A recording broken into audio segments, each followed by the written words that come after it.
I'm uncomfortable talking about this topic because I know time matters, and I feel like it's going to seem like I'm feeding my ego, and that's not what my intention, right? Ego is a thing I really go back and forth with, struggling with. Kind of like a quarterback. You don't want to have a quarterback that's not confident in themselves. Right. Aaron Rodgers needs to have confidence. Tom Brady needs to have confidence. And if you're going to be the man, you have to think you're the man. But there's that fine line between confidence and cocky. I looked in the mirror today for the first time in a long time and I looked at myself and went, I'm fucking proud of this guy in the mirror. This dude's awesome. He's doing cool shit. I like this guy. And that was a really cool moment for me. I got a haircut yesterday. And it looks fantastic. Thank you. For a long time I've just accepted my hair as what it is, and I've always felt like my hair is good enough, and I was like, why don't I get hair I like? Like, I can. And it was a big step for me. And I was like, oh. And not just physically, I mean like everything I'm doing and the growth I've done as a human being.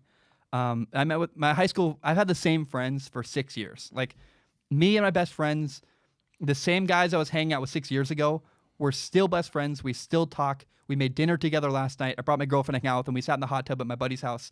And like it was cool because we're all together, and we're just older, doing different. Like one's an engineer, one has a job doing medical stuff. I'm a fucking podcast host professionally, and we got to like reminisce a little bit about the past. And so that really got me thinking about who I was in high school. And I think for years and years, especially when Zane died, when I was really in the dark period, I would look in the mirror and not be proud of what I was looking at, and not be proud of who I was, not be proud of what I was doing, like kind of self-loathing. Like, I suck. The things I do suck. I'm a bad person. What I'm doing is not interesting or inspiring.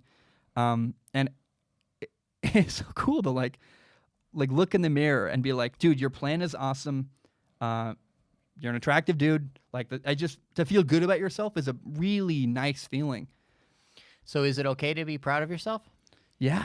I think so, and I think I've been ashamed of, like I have an amazing studio, and not fucking like, I mean, it's still a plastic fucking table, but like, man, McAfee has an amazing studio, but this feels really nice. It's peaceful in here, isn't it? Yeah, it's a really wonderful room to work in. It really is. I sit down and watch football, the XFL games, and I love what I'm doing. I love my studio, and my friends kind of last night were like, They asked Liz, they're like, so are you going to Cincinnati? Like, she's like, yeah, I'm going. And I feel good about bringing my girlfriend with me to go to Cincinnati. And that plan works for me, and it feels good, and it's going to be fun. And whatever challenges arise, I feel like her and I are both prepared to deal with them and have hurdles along the way. And I just like, I really like where I'm headed, and I really like who I am. And that's a big step. So, because I think it's important for people to hear, is it okay to like who you are? Yeah. Is it okay to be proud of yourself? Yeah. Is it okay to enjoy your journey? Yeah. Is it okay to enjoy your life? Yeah. I completely agree hardly as to all those things. And I think it's also okay. I teach that the good life is three things. When you're enjoying your life, you're pursuing wholeness, getting wholer, and when you're making a difference in the lives somehow of others somehow. Those three things, you do those three things, you are living the good life. And sometimes it's okay to say, wow, my life is such a train wreck right now. I need to pursue a lot of wholeness. But getting wholer is different than saying, I'm fucked up. There's who's saying, I need to deal with some shit in my life, and looking in the mirror and seeing a fucked up person.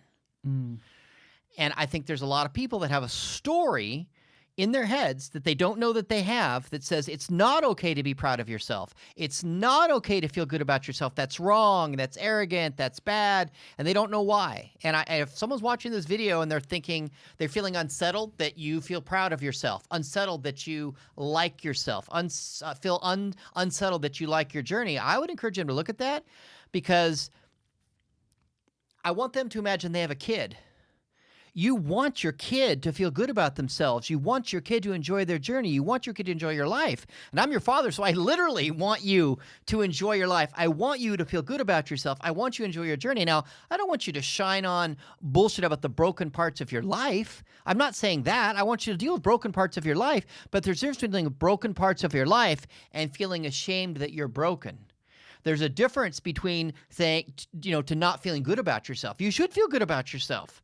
Man, I think you've got the spark of the divine in you. All of us do. Everyone has a really good reason. This may be a topic different time, but to feel good about themselves. But some people here are going to be unsettled because they've got this story. It's part of our culture where it's not okay to do that. And I'm telling you, the happiest, most fulfilled, most effective people do feel good about themselves. But you can feel good about yourself and still acknowledge, I need to tweak this about myself and work on this and that. Like, of course, I have things to work on, and everyone does. Yep. But the other part of that, though, too, is you can like yourself without feeling bad, and without, like, you can like you and also like other people. I think a lot of people think when you like yourself, you must therefore think you're better than other people. No. I can like myself and still enjoy other people and appreciate their goodness about them, too. In fact, I'll say, if you don't love yourself, you can't love others. But I think the fear, right, is a lot of people like, oh, you like yourself, so therefore you must look down on other people. And that's not at all what I have in my heart, but I think it's not healthy either. And if I can like myself with my brokenness, it makes it a way. I've never met someone that doesn't have brokenness. Sorry. Yeah. And if I can like myself with my brokenness, I can like someone else with their brokenness. Was it the last podcast episode? I can't remember if this was a conversation I had with you or with my girlfriend or with Suzanne or somebody I was talking to. My girlfriend told me this, actually, but I don't know if I said this on the show. That idea that only the strongest of us are the people that go get counseling. Like, we often say, like, oh, you're at counseling? Oh, you're fucked up. What a horrible loser. Like, but no. The reality is, no, I'm fucking strong enough to go face my issues. And that's hard for people. I think we have to change the way that counseling and getting help and self-improvement is viewed. Like, it takes strength to really take on your challenges rather than run from them and avoid them. That was a conversation you and I had, and that's M. Scott Peck is where I got it. There we go. Because M. Scott Peck was a psychiatrist who writes head stuff. I'm a heart-gut person. Yeah. He's the only head writer that I really like, and he was a counselor for years. He's passed away now. Psychiatrist, actually, I believe. MD, psychiatrist. And that was his argument. Because he'd meet these people been through hell that had the strength to confront and go to counseling, and he'd meet these other people that seemed strong but wouldn't look at their dark stuff. And it takes strength to get healthy. Only the healthy people get counseling. Only the strong. First of all, number one, I really love that. I remember that with you. I remember the M. Scott Peck thing. I also remember having my girlfriend said a similar thing to me. And the fact that you guys can both independently get to that own conclusion. And that makes me feel definitely better about Liz, right? Like, that's cool. Like, oh my gosh, my girlfriend's wise enough to say the same good message as my dad. That's awesome. Yeah. I had someone the other day come up to me and they said that, someone came up to me the other day and they said that, man, I feel like every time I talk to you, you're doing something different. You keep changing, and they kind of very without indirectly kind of tried to shame me for why don't you just pick something and do it? And I would argue, first of all, number one, I've been a content creator for 4 years. I've been making Strong in Sports for over 2 years. I did pick something. I fucking doing that. But they kind of shamed me for why didn't you stay at the same college? Why'd you go to a different college? You were playing college football. Now you're not. You were with a different girl. Now you have a new girlfriend. Kind of shamed me for the fact that my life has been changing a lot in the last 2 years. And I think that because they said, well, you should just pick something and stick with it. And I think that's so horrible. I think actually their mindset of pick something and stick with it is so unhealthy, kind of. At least it can be. I made changes that all made very good sense to me. And I made changes because it was self-improvement. Every step was getting slightly better. I left my college for a better college. I left my good college for a better situation. I left one relationship for a better relationship. Everything has been improvement. And I think if someone in 2 years doesn't change and make a lot of changes to their life, it's actually kind of a sign of you've grown stagnant. You're unwilling to change. You're unwilling to deal with shit. The person that stays in the bad relationship is a person I go, that's not good. That's not healthy, right? So, what do you think of all that?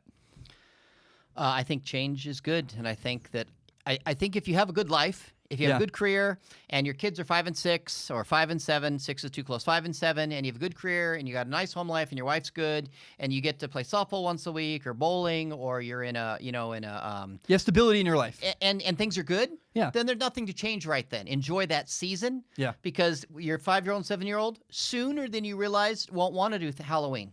Yeah. They won't want to celebrate birthdays with you. So enjoy that season. So I think there's times when there's stability and goodness and you enjoy those seasons. Yeah. So in that sense, that guy or gal doesn't need to change his or her life. Yeah. But other than that, I think it's important to have ongoing change and to grow. And little growth and little tweaks. And I think I've had a lot of change. Get wholer. Yeah, I've literally physically moved locations of where I sleep at night. multiple times, like many, many times in the last 2 years. But they've always been for a reason, for a good reason that I'm proud of. And I look back at all the changes I've made in my life. You know, Washington State to PLU to not in college, this to that, like all the different jobs, different things, and they all make sense. I can explain all of them. I feel good about all of them.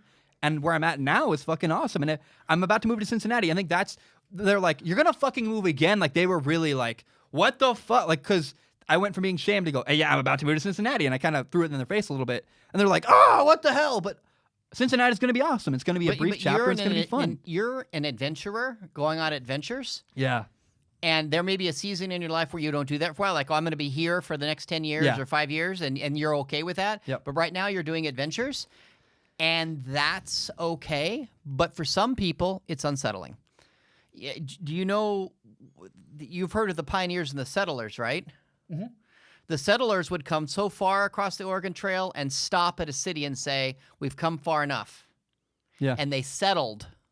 They didn't come all the way to Oregon. They stopped in North Dakota or Nebraska or wherever the fuck they stopped. Yeah, that's the difference between a settler and a pioneer. And it's okay. It's not right or wrong. But for some people, adventurers are unsettling.